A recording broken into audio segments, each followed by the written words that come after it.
2011లో పెళ్ళైంది నాకు. 2011లో పెళ్ళైంది నాకు. వీడప్పుడు చాలా చిన్న పిల్లోడు. ఓ రోజు మామూలుగా అసలు మాట్లాడడానికి కూడా భయపడేవాడు. నేను ఇంట్లోకి వస్తున్నప్పుడు కూడా లోపలికి వెళ్ళిపోయాడు. ఎక్కువ నాతో మాట్లాడేవాడు కాదు. సో నేను కూడా చాలా ట్రై చేసేవాడిని. వీడేం మాట్లాడేంటి నాతో, వీడు కదా మాట్లాడాలి. వీడు మాట్లాడేవాడు కాదు. వీడు ధైర్యం చేసుకొని మొట్టమొదటిసారి నా దగ్గరకు వచ్చి ధైర్యం చేసుకొని చెప్పిన ఒకే ఒక మాట, బావా నేను యాక్టర్ అవుతానని. అంతే ధైర్యంగా నేను కూడా నా సపోర్ట్ నీకు ఉండదు, పోయి సావు అన్నాను. అంటే చెప్పాను కానీ బట్ నాకు ఎప్పుడూ ఒక చిన్న భయం ఉండేది.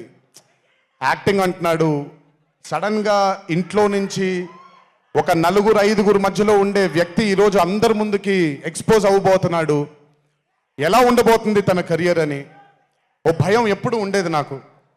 కానీ ఏ రోజు కూడా తను నాకొచ్చే ఒక సీన్ కానీ నేను ఇలా చేద్దాం అనుకుంటున్నానని కానీ ఏ రోజు చెప్పలేదు. ఎందుకంటే నేనన్నా నాకేమీ చెప్పొద్దు నితిన్, నీకు కావాల్సింది నువ్వు చేసుకో, ఆ ఫ్రీడమ్ నీకు ఉండాలి లైఫ్లో, ఒకళ్ళ షాడో ఒకళ్ళ మీద పడకూడదు నితిన్ అని.